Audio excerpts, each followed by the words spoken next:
generally speaking, the candidates don't need to contest in every state because you only need to do the math and count up how many electoral college votes you will need to take the House. And what's happened with Trump is a lot of his support is in these smaller electoral college vote states, which means that even though it may look very, very close in that raw data at certain times, Clinton has always retained a significant lead in the electoral college. So I don't know where this is going to work for me. But the great Nate Silver, 538.com, if you go to his website, what you will find is a really good tracker showing the electoral college votes. And you can actually make that a bit interactive, and I won't do that. You'll see that Clinton is still narrowly ahead, even when Trump is at his height of his popularity in the popular vote. And now she's considerably ahead still in the electoral college. How this looks like when we transpose it to a map of the US is obviously the darker blue, the more likely those electoral college votes are to go to Clinton, and the darker red, the more likely they are to go to Trump. What's interesting about this electoral college map is there are very few battleground states. So the lightly colored ones are the ones where it could go either way. Ohio, which is up here, is a classic battleground state, and it's the bellwether of American politics. So where Ohio votes, the rest of the nation tends to follow. It also has a reasonably significant number of electoral college votes, so it's an important one. Now, if you lived in Alabama, how often do you think you are seeing a presidential candidate on your news? What do you guys think? How often are you seeing a presidential candidate in the flesh? No. Nobody needs to contest Alabama. Not very many electoral college votes, and we know which way Alabama fundamentally is going to vote. So here are some interesting statistics. So this is from the 2012 campaign, and it shows ad spending by state. Now, those stripy ones, I don't know if you can see with the hashing across them, those were where virtually no money was spent at all in the presidential campaign. So there may be spends in Senate campaigns or in House of Representative campaigns, but fundamentally, this is an election where people are only spending money in certain areas. And this one is even more striking. This is campaign attention. This is actually from the 2004 election. But it shows you, so the little hand demonstrates how many people were handshaking and visiting, and the money obviously represents the spend. So you can see if you are in Florida, if you are in Ohio, or if you're in any of these states in the Great Lakes Midwest region, which are populous and tend to be heavily contested, you are seeing a whole lot. You're not seeing anybody in any of these states. No visits by a presidential candidate whatsoever. And what's really striking is I've given you a little parallel map here of states where Donald Trump supporters are, and coming back to this the Electoral College map. And one of the reasons for Trump's popularity is disenfranchisement and classic populist reasons. And a lot of the states where Trump is most popular, like Alabama, they never see presidential candidates. Presidential candidates don't go there. They don't even buy ads there. The world of politics is actually literally totally divorced in the democratic exercise if you are a person who lives in Alabama. And I think there's no coincidence there that we see high levels of Trump supporters often in places where people are literally disenfranchised by the electoral college system.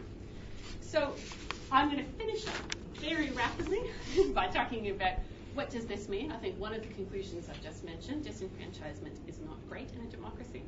And I think the other thing is that the American political system was historically developed with a great number of checks and balances, of which the Electoral College is one.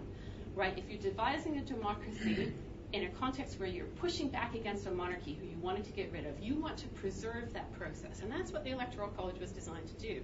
But like a lot of other checks and balances in the American system, arguably it may now be leading to a less democratic state of affairs, which can be more easily manipulated. And I think the rise of populism in this particular context is really important to understand.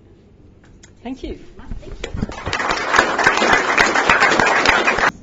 While this is turning on, so my name's Ben Franklin, which was a cause of great amusement when I visited America on two occasions for the both presidential elections, as Jacinta rightly pointed out. It was a I guess I've been invited today to be the real political person who can actually talk about the politics on the ground rather than in an academic context, perhaps. I was very lucky and excited to be asked in 2008 by the American ambassador to be Australia's representative at what I guess an official observation of the election.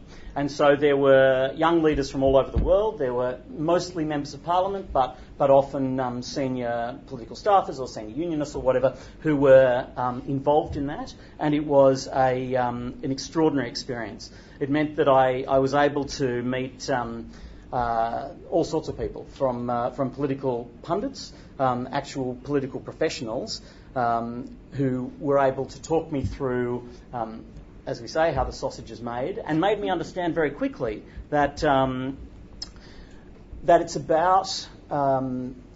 it's about defining your voter subset very specifically.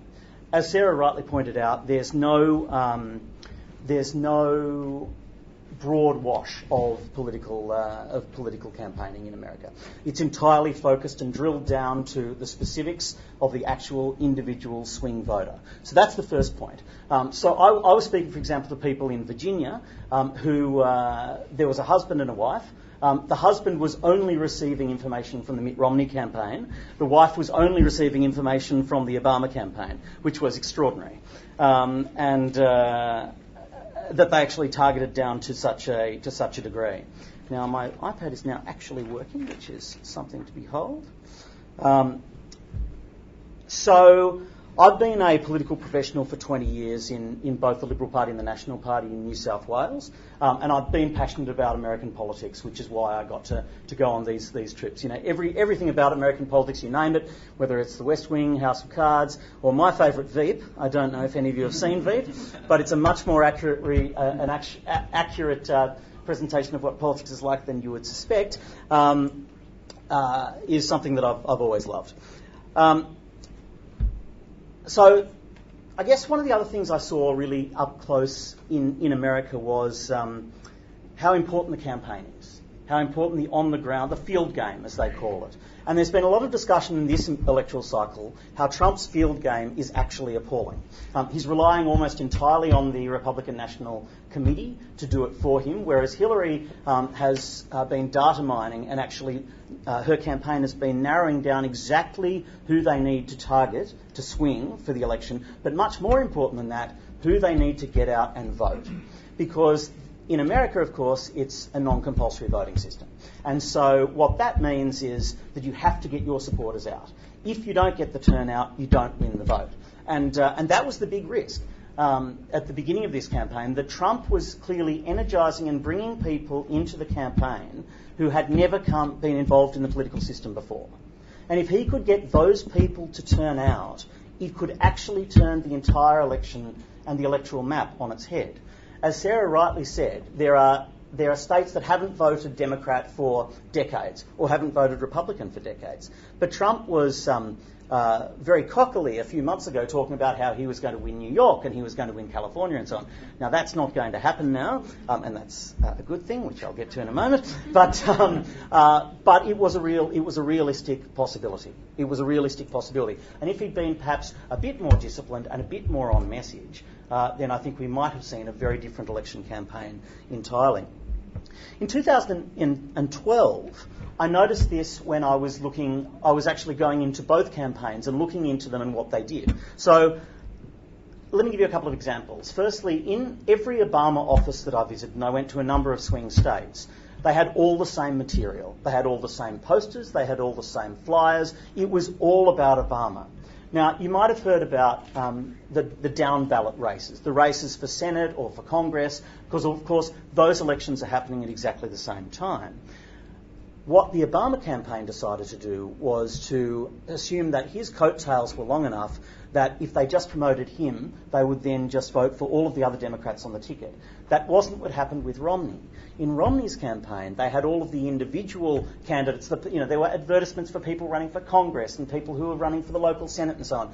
So what the Romney campaign, although it was quite active, it looked like a bit of a mishmash. And the reason why is because Obama was running his own campaign, or the Obama people were running their own campaign, whereas again they'd outsourced the field operation, Romney's people, to the RNC. But I have to say, in fact, another example. I went in and actually volunteered in Pennsylvania to telecanvass on Obama's campaign, and that was fascinating. Except, of course, for the first time I rang someone and said, "Hi, it's Ben Franklin. I was running back to talk to you about your vote." And then there was this burst of laughter, and the supervisor said, "We might just give you a different name for this one." But they were, again, very focused, very effective. A number of Romney offices I went into, there just wasn't that same energy.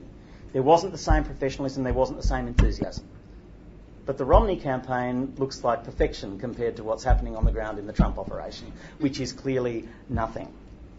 So unlike the others who are here who need to be independent academics, I'm not. And so in the interest of full honesty and disclosure, I should tell you that in 2008, I was very much all for Hillary and strongly supporting her in the primary process, and quite disappointed, I have to say, when Obama won.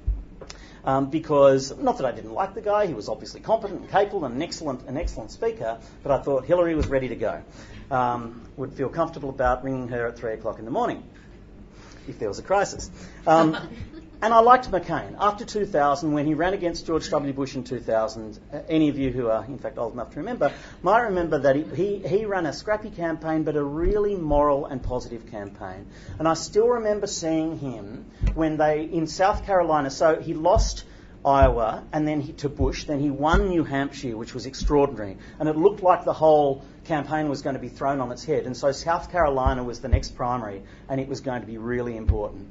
And I'm not saying the Bush campaign itself, but some who were supporting the Bush campaign certainly took the opportunity then to put out some appalling and scurrilous information about John McCain's adopted black child and what the genesis of that child was. And it was outrageous, and it was all sorts of appalling things. And I remember Bush spoke at a university called Bob Jones University, which doesn't allow interracial dating apart from anything else. I mean, yes, indeed, quite. There was an open mouth gate. Yes, that still happens in some parts of America. And on that same day at a campaign rally, McCain in South Carolina stood on the stage with his adopted black daughter in his arms and gave his entire speech with her. And it just sent such a powerful message. And I thought, anyway, I really liked McCain. But then he selected Sarah Palin, and so I was straight back to Obama. But I was thinking about this today, and I was thinking about what a decent man McCain was, and comparing him to the just appalling, I want to say crassness, but it's not even crassness. Crassness is giving him too much credit. Just the appalling obscenity, I think, that is Donald Trump. So when, for example, John McCain was asked at a couple of rallies, a couple of different things. So there were, I mean, in the Republican base, in fact, in the Democratic base, there are extremists in every party. But at a couple of rallies, McCain was asked specifically about Obama. And at one question he was asked about, by a person who said she was very scared about an Obama presidency. She was frightened of it. And he said, no.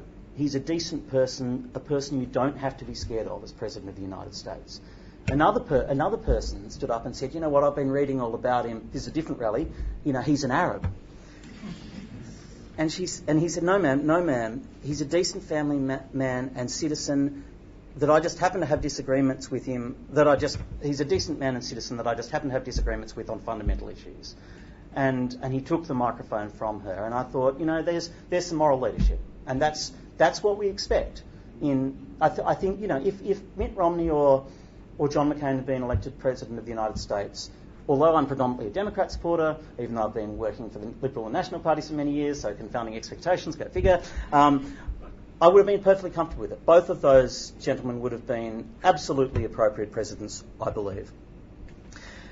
But Obama's election, and particularly in 2008, and I had the extraordinary experience of meeting him, which I might tell you about later, but showed how historic it was. There was this incredible feeling and excitement in the, among the population. And you know what I also found? That I don't know how many of you have spent much time in America, but there is such a engagement with their politics in a way that there's not here. You talk to, waitresses or taxi drivers, and they would have opinions, and sensible, rational opinions. It's not everything that you see on the media here. So anyway, unsurprisingly, I'm now very strongly for Hillary, for her finally getting there, and I think that, and that's not to say that I don't like Republicans, as I said, but I do think that Trump is different. I was going to have a little chat about the polling, but Sarah's done that effectively. But I would make one point, and by the way, she's absolutely right. This Real Clear Politics website, realclearpolitics.com, is great. Not only does it give you all of the polls in one area, but it also gives you twice a day the most interesting political articles from the United States, from New York Times, Washington Post, Wall Street Journal, all in one area. So if you go to one website for your American politics fix, go to realclearpolitics.com. But at the moment, yes, they do show Hillary up by 5%, but that does include one poll from the LA Times which has idiotic methodology and massively overstates the Republican vote and has been showing that Trump has been leading, and finally it's now got Clinton ahead by 1, but that's actually dragging it down a little. So, as Sarah talked about as well, clearly the states are important. Every single state, and that's the critical part of the election, every single state is going to be important, but obviously in terms of amassing a majority, but obviously it's the toss-up states where it actually counts. Currently, again, on the Real Clear Politics website, they have Clinton leading and ahead in 272. Remember, you only need 270 to win. Trump leading in 126 and 140 being toss-ups, including the states of Arizona, Georgia and Texas, which are all states that have always voted Republican or have for decades, ever since they switched, but now could well be in play. And that will be fascinating to watch. But while we're on the numbers, I wanted to talk about someone who you may not have heard of in this campaign called Evan McMullin. Now, Evan McMullin is an independent candidate who's running for this election too. And no one really cares about that because, frankly, he's doing appallingly everywhere except for Utah. And in Utah, on Nate Silver's side, he gives him an up to 38% now chance of winning the seat of the state of Utah. Because all you have to do is win the state, remember, by one vote, and you get all of their electoral college votes, which of course is what happened with George Bush beating Al Gore in Florida, but when he only won the state by 539 votes, I think it was, but got all of the votes. So Evan McMullin could well win Utah because it's all very tight, and if that happens, it could be very interesting. Because if that happens and the polls do tighten a little bit more, and the silent majority does come out for Trump, and neither candidate, neither Clinton nor Trump, get above 270 electoral college votes, suddenly you've got a tie, right? You've got no one's got their 270. Yes, I'm scared about that prospect too. But then you've got little Evan McMullin with his 6 votes from Utah, who's sitting in there as well. And what's mandated then is that the top 3 vote getters get to be part of a determination of who's going to win. And who determines? Well, it's each state delegation has a vote in the incoming House of Representatives. Now, it's quite possible in that scenario that it could well be split evenly as well in this upcoming election. So all I'm saying is, if the Trump people go, you know what, we're not going to let Clinton be president, maybe we should go with McMullin because we're not going to get our guy up, or the Clinton people do the same thing, we could well have a President McMullin. Nate Silver says this is less than 1% chance of happening, there being that neither of them getting an electoral college majority, so I wouldn't worry about it too much, but nonetheless. It's been a crazy campaign. Obviously, the debates have been extraordinary. I suspect you've been watching them. The rallies have been incredible, but Trump has been getting enormous numbers at these rallies. And I think that the scariest thing for me is the outrageous statements by Trump. And obviously it's statement after statement after statement, which there's no point going through all of them here, but all of them, frankly, are shocking.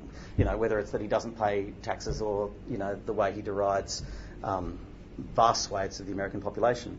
But the thing that I thought was worst of all is what's, of course, come out in the last week, which is whether he accepts the validity of the election result or not. And this is a really big deal. When Hillary said it was horrifying, she's right, because what it does is it gives permission to every lunatic in America to not have faith and trust and confidence in their institutions, and to give them permission to undermine those institutions and potentially to take matters into their own hands. When he talked about, the Second Amendment people, these are the people who, the people who are concerned about ownership of firearms, when they say, well, maybe there is something you can do about it to stop Hillary. We all know what that meant. But I'm very, very scared about it, because what it means is 240 years of bipartisanship in faith and confidence in the electoral system has gone down the drain. So what are my conclusions? My conclusions about this election are as follows. 1, Hillary wins. I think she wins probably by more than the 5 or 6 points that is currently where we are, because I think that more Johnson voters and Stein voters, the Libertarian candidate, the Green candidate, will probably end up in Hillary's column, and more independents, I think, will break for Hillary as they consider further the possibility of a Trump presidency. So I think it'll probably be 8 or 9 points. But remember the slide that Sarah just showed, which is that Trump still has a 15% chance, according to Nate Silver, of becoming president. So that's basically like the world playing Russian roulette with its future. Secondly, I think the Senate probably falls to the Democrats. Currently it's a Republican Senate. I think it probably falls to the Democrats, but I don't think the House does. I think it probably stays. The Republican Party will absolutely be in crisis after the election. There's no question of that. They did a review after the 2012 election where they determined that, strangely, they should interact more with, the Latino population. They should do better with African Americans, that they perhaps shouldn't be offensive to women. Things that, frankly, are not that difficult, but that was groundbreaking stuff. And if they'd done that this year, then maybe they would have done a bit better. But that's only half the party. That's the sensible half of the party. The other half of the party will think that they were robbed, either A, because the election was rigged, or B, because the Republican Party leadership dumped them and they had this gross acts of disloyalty, and so that means it's their fault. It wasn't our Donald's fault, it was Paul Ryan's fault and John McCain's fault and all of these people. In fact, there's already talk that the Freedom Caucus, who are the lunatic right in the Republican Party, are already talking about dumping Paul Ryan as Speaker after the election. But the Democratic Party is also going to have massive challenges. The fact that Bernie Sanders got so close, a 74-year-old socialist got so close, shows they're going to have massive ideological challenges and try and pull Hillary to the left on everything. So what would I say? Change is definitely coming in America. I don't know what, I don't know how, but it's going to be a bumpy ride, so strap yourself in. Thank you.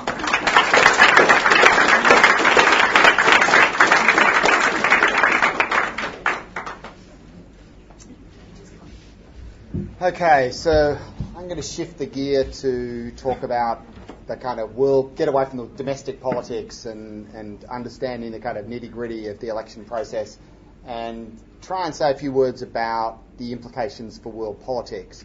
And let me just begin with the observation that we have roughly 70 people sitting in this room, 70 people, Australians, other nationals who are sitting in this room on a Wednesday evening, not doing something else, to talk about the American election. There aren't many other countries holding elections that you could get 70 Australians in a room on a Wednesday night to talk about that election. And I think that tells us something about the significance of the United States in world politics. That what happens in the United States and what happens in this election matters for world politics, and what happens in world politics matters for Australians. And so I think it's, in a sense, this very fact of the people in this room draws us to the question of the implications of this election for the international system and world politics. And what I want to concentrate, just to focus the mind here, is I want to talk about the liberal international order. Now, an international order is basically a way in which international politics is organised. Sovereign states are arranged, the kinds of institutions that exist between them that enable those states to get along together, to cooperate with each other, to coexist, to minimise the amount of violence that occurs between states, to maximise the amount of wealth that can be generated in a global economy to the benefit of as many people as possible. Now, in international history, there have been all sorts of international orders over the last 2 centuries. International order has transformed in many different ways through a number of different stages. But since the Second World War, we've had this international order that we've called the liberal international order. And that international order has a number of basic features to it. First of all, an emphasis on international law. And you hear a lot of Australian politicians, American politicians, particularly when they talk about China and the South China Sea, but on a whole range of different issues, expressing their commitment to a rules-based international order. And that's really code for saying there's a set of rules out there, international law, that protects states, protects how states interact with each other, reduces violence, that basically all states need to live by and observe. So that's an important feature of this thing called a liberal international order. The second thing is an emphasis on free trade. Since the Second World War, there's been an idea that if you can reduce the barriers to trade in an international system, then not only do you increase wealth across the globe, but also you reduce the potential for violence. This is an old liberal idea that states and peoples that trade with each other don't fight each other. Okay? Whether it's true is a rather complicated matter, but that's the underlying principle. So free trade. The third thing is the idea of peace through institutions. That you can cultivate peace in world politics. So remember that after 1945, order builders, those that were in charge of creating this new order, were looking back at half a century of world war and depression. And so creating an order that would facilitate economic growth and development, but also minimise violence, the solution that they came up with was a combination of a bit of old-fashioned balance of power politics, right? So where you get the great powers to balance their power against each other, but also an emphasis on institutions. Institutions like the UN, institutions like the World Bank and the IMF for managing the world economy, institutions like the laws of war to govern how violence can be used. These are important elements of a liberal international order that go to maintaining peace and well-being. And then the third thing is human rights. So the thing about a liberal international order is it's not just an order about the relationships between states. It's an order that says there's something important about individuals and about the state's relationship to individuals that needs to be protected and enhanced. And that's related to ideas like the importance of democracy and so forth. Now, what I want to ask is, what are the implications of this election for an international order that looks like that? And it's important for 2 reasons.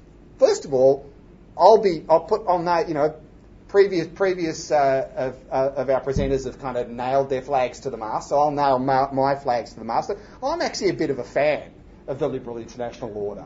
I actually think as international orders go, it's probably not a bad one. Okay, it's got its warts, but it's probably not a bad one.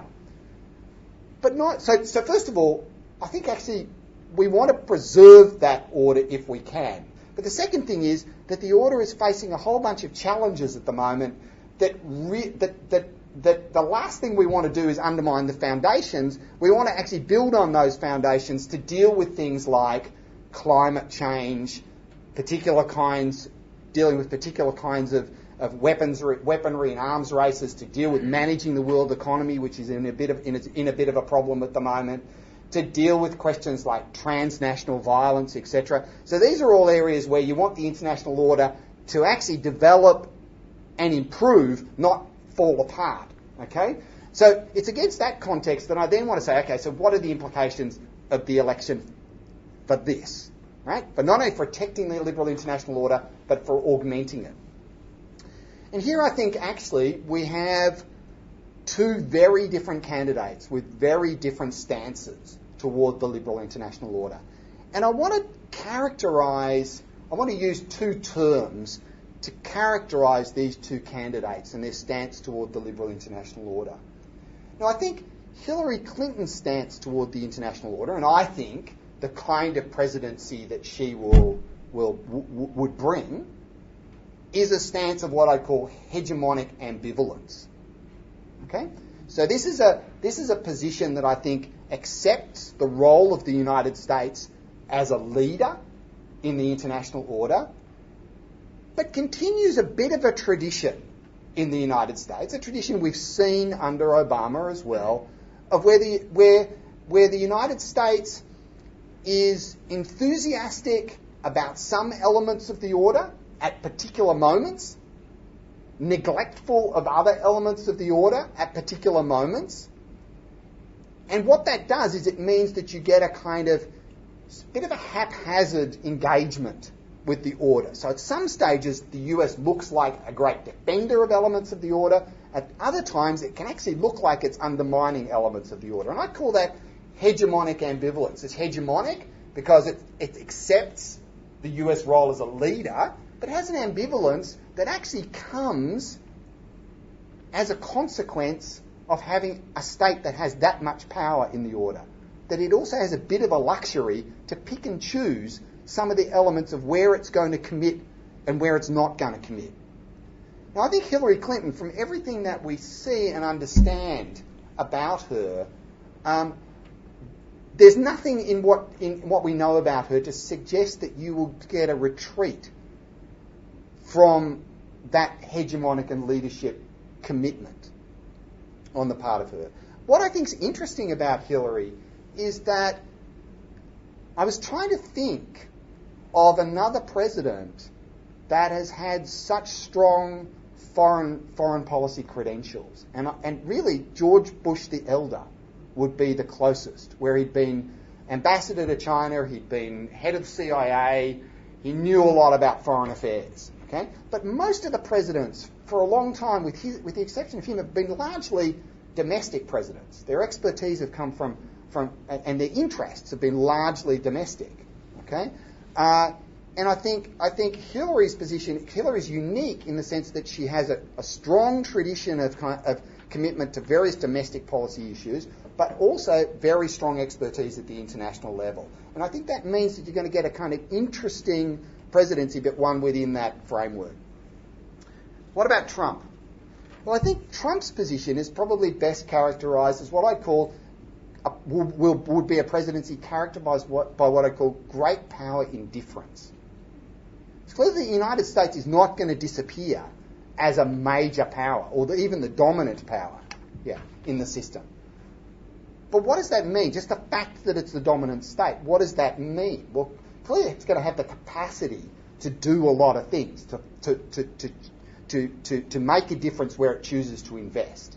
But everything we know about Trump suggests that, first of all, he's not that interested in any of the core elements of the liberal international order. So if you think about rule of international law, not a lot of evidence of that in any Trump statements. A sort of healthy disregard for it and lack of knowledge about it would probably be a better characterisation. Free trade, absolutely antagonistic and hostile to it. So that a lot of his rhetoric is actually about dismantling a lot of the kind of free trade regime. Now, whether or not, in fact, he was able to do that as a president or went as far is unclear. But certainly there's not a strong commitment. He's not a liberal in any sense in this regard. Peace through institutions. Not a lot of evidence of a faith in that. Right? Not a lot of evidence in the importance of the UN, importance of the International Monetary Fund, the World Bank, etc. Human rights? Well, the waterboarding comments are probably all you need to say about that. Not high on his agenda. So what I think you're going to get is an indifference toward elements of the liberal international order. And the best that I've heard from Trump supporters is that there'd be a kind of pragmatism associated with the man. That, in the end, this is a man who can make a deal. But it's a sort of pragmatism that it's very hard for us to see any kind of rudder that might be steering it and certainly no evidence that he's going to lend the kind of protection and support for the liberal international order that I think we should be hoping for. And on that particular note, I'll end.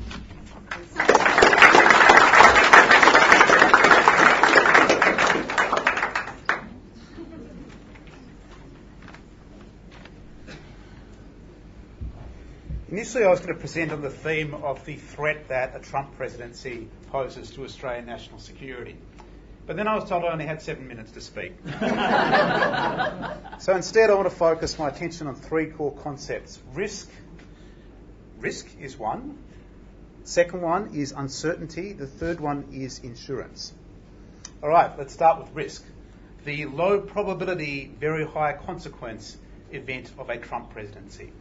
What would a President Trump mean for the regional security order in East Asia? And this is really adding flesh to the bones of Chris's comments on great power indifference. What has Trump said? Well, one of the things that he has said is the idea of, I'm going to make our allies pay more within the region. Our region rests on a hub and spokes alliance system that particularly integrates, in addition to those strategic powerhouses, New Zealand and Australia, also Thailand, the Philippines, Japan and South Korea into a US-dominated order. In particular, candidate Trump has said, well, I'd be very happy to let Japan or South Korea become nuclear powers. There has been a policy the United States has consistently pursued to ensure the continued nuclear abstinence of its allies. We know that Trump doesn't give much of a concern about abstinence in any respect. But the policy signal he has very clearly sent has been the idea of kicking off a nuclear proliferation cascade in Northeast Asia, a strategic disaster for the region and Australia. He's also said, I will make better deals with China. I will impose tariffs on them. I will embrace a more protectionist posture. Now, it is possible for the biggest guy on the block to push people around. If we go back to 1985, for example, the United States was able to force its trading partner Japan to radically appreciate its currency in order to alleviate US trade concerns. And that's easy to do when you're pushing around a dependent ally. That would not be the case dealing with China. So in 1-2 punch, candidate Trump poses a very significant risk in terms of catalysing a nuclear proliferation cascade in one of the most important areas of the world, and also potentially tearing apart the delicate fabric of economic interdependence that has so far dampened, though not eliminated, strategic rivalry between China and the United States. So there's a fairly significant risk. Let's turn then to candidate Clinton. And I'll put my cards on the table. I would like to see Hillary Clinton get up, be elected into office very much. The alternative is horrendous. But let's not be complacent. I agree with Chris. Hillary Clinton is one of the best qualified candidates that we have seen in foreign policy to become President of the United States. But that doesn't mean that it would be smooth sailing, and it does not mean that we would have a resumption of normal programming. Let's look at what President Clinton, future President Clinton, we hope, did in her term as Secretary of State. She spearheaded the United States rebalance towards East Asia. This is why we have a Marine Air Ground Task Force of 2,500 soldiers now based in Darwin. She committed very strongly to a posture of aggressively shoring up military power of the United States in East Asia and asking more of allies, including Australia, within the region. And as a result of the course of the election campaign to date, candidate Clinton has already pretty much thrown the Trans-Pacific Partnership, the economic trading agreement between the United States and 11 regional partners, under the bus. So we need to be very careful in imagining what a Clinton presidency would look like. We have heard the expression again and again in the 2008 campaign to begin with, the idea of who do you trust to answer the phone at 3 a.m? Well, here's a news flash for allies within the Asia-Pacific region. The question we need to ask ourselves is, what are we going to do when it's Hillary Clinton calling at 3 a.m. in the context of a regional crisis? In the context of Australia, one of the other questions we would have to ask would be who would be picking up the phone? Who knows in Australian politics at the moment? Possibly by this time next year, Prime Minister Darren Hinch, for all we know. But the reason that I stress this, and this speaks to the final theme that I want to canvass, and that is the theme of insurance. Australia's insurance, since 1951, has been the ANZUS Treaty. And post the Vietnam War, we've been on a pretty sweet deal when it comes to the United States. The United States has provided Australia with protection. It has enabled us to spend significantly less of our national wealth on defence than we might otherwise spend. And all for the cost of conspicuously supporting United States military engagements abroad and contributing important but relatively small military forces overseas. Primarily special forces, typically often about a battalion each time of combat forces. Ladies and gentlemen, whether it is Trump or Clinton in office next year, those days are over. A President Clinton would be likely to be a more demanding ally than we have seen in the past, in part as a simple reflection of changing strategic realities in the region. In part also because of the fact that the clear signal that President Clinton has signalled consistently and throughout is that her policy would be one of a strong stance towards China. Now that may very well be consistent with the Australian national interest. That may very well be consistent with what a lot of our political leadership have been saying in terms of what is going on in the South China Sea. Should Australia be participating in freedom of navigation operations alongside the United States? Now that's a legitimate question for us to ask, and there remains a very strong correspondence of values and interests upholding the alliance. But nevertheless, we need to consider the possibility that a President Clinton would be a more demanding ally. A President Clinton would be someone who would be likely to reasonably expect Australia to do more in its own region and correspondingly to potentially threaten a more alienated and aggrieved China. It's one thing to have a Marine Air Ground Task Force of 2,500 soldiers training in Darwin. It's another to be considering basing B-1 bombers in Darwin or even potentially home porting a US carrier task force. Both propositions that have been floated. So what I want to close on the theme of insurance is that really the choice for Australia, presuming that the nuclear apocalypse, possibly literal, of a Trump presidency does not come about, in a world of a Clinton presidency, we've really got three choices. If risk has gone up and uncertainty is increasing, well, look at our own lives when we're paying insurance. You've got three choices. You can pay a higher premium. You can stick with the insurer, but pay a higher premium, and that's probably most likely what is going to happen, that we'll be asked to do more and to bear greater risk and risk potentially alienating China more than we have in the past. Second option, you can always switch providers. But New Zealand is not going to come to our aid anytime soon. Well, the third is you can take the risk of going uninsured. You can adopt a strategy of armed neutrality. You can say that an alliance structure that has clearly served our values and our interests from the 1950s onwards is no longer the vehicle through which we seek to pursue our security. All of these options up to now have been hypothetical. As the strategic environment deteriorates, as tension grows within the East Asian region, these questions move from the realm of seminar speculation to very hard policy realities that our political leaders will need to confront.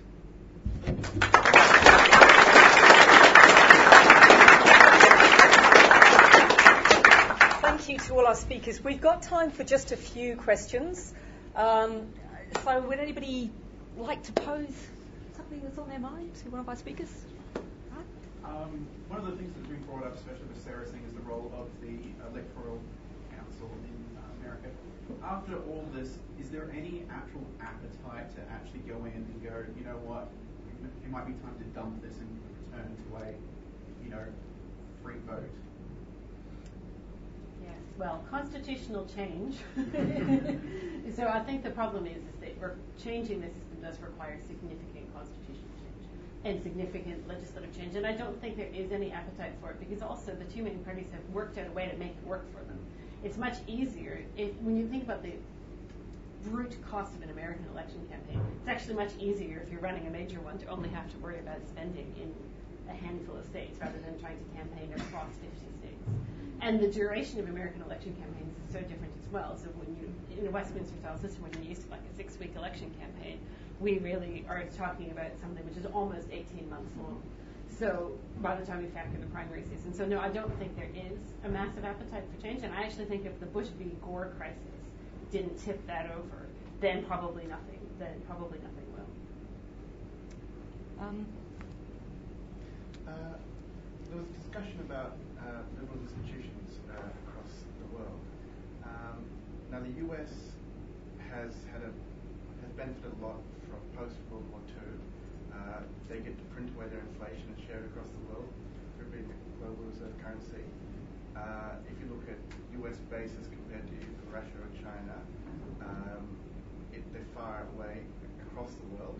And when we talk about institutions being in place for the benefit of all, the fact that the US gets to choose World Bank leader and has a number of plays across the world in setting these institutions, do you think it's only fair that there's a point of rebalancing when the likes of China and Russia would like to assert themselves and say, it's not fine that you just enforce these laws when you want.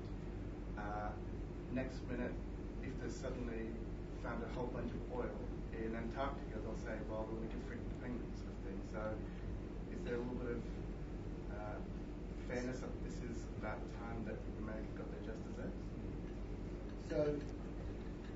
So first of all, if you look at the history of US power in the period since the Second World War, what you'll see is that there's been a kind of grand bargain that's been struck. And the grand bargain between the US and its allies, but also many other states in the system, has been a bargain that says there's a certain price that we're prepared to pay in order to have an order with a particular set of characteristics. And we think that American power is important in maintaining that order. And so and the US, in turn for that, pays a lot to contribute to sustain that order, but also gets a lot of benefits in return. So if you think about it as a kind of grand bargain to sustain a particular kind of order, and that bargain is unequal in some respects, but it's not completely one way. So Andrew, for example, has talked about part of the security elements of that bargain. But there's also economic elements to do with that. There's also elements to do with a whole range of other values that are prosecuted in the international system. Now the question of is it time to give to shift away from that kind of order to one in which you'd say that would look much more like the order that emerged after the Napoleonic Wars in Europe. So after the Napoleonic Wars, France was defeated. An order was created where a multipolar order, where there's a number of great powers who agreed on a set of principles about how they would jointly manage the international order. Now that was quite successful. Depending on how you count it, for 50 to 70 years, there was an absence of great power war in Europe. Now, that's another kind of international order. Now, asking whether or not you want to move away from the order that you've got now toward one that gives greater weight to China and Russia, I think the question is, how much do you think you're going to be able to engineer an order that looks like the concert of Europe? Now, if you don't think you can engineer an order with that kind of bargain of joint management, then it may be better to stick with the one that you've got. Because simply diluting the order that you have, which has the US as playing that central role, and banking on the idea that just by diluting that, you're going to get an order that emerges that's conducive to a whole series of interests, I think is a fairly unclear bargain at the moment. I'm going to take one last question from Al, who's been waiting very patiently there. And, yeah. My question's for Ben.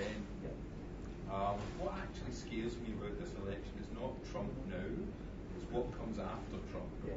And I'm worried that there's going to be a Trump 2.0, like the next Terminator. Just as I've seen, but slicker, and smarter. And it's a genuine fear that they'll have an autopsy. They'll take what Trump's done well, and they'll pivot or they'll draw out those elements, and we'll see another Trump, and it will be more electorally feasible next time. I agree. I'm really nervous about that too. The one thing I'd say though is that at every presidential election, the number of minority voters increases by 2%. And so the demographics are just necessarily chopping apart that argument. So I don't think, my suspicion is electorally it's not going to work, but certainly in terms of a cohesive society, I'm very scared, yes. Thanks. I think we're going to have to wind it up at that point, unfortunately. I'd like to leave you with two quotes, though. Very relevant, I think. In a democracy, someone who fails to get elected to office can always console himself with the thought that there was something not quite fair about it. It comes from Thucydides' History of the Peloponnesian War. And the final quote is, when one with honeyed words but evil mind persuades the mob, great woes befall the state. And that comes from Euripides, Orestes. So I think that's a chilling note to finish on. I would like to thank all our speakers. Our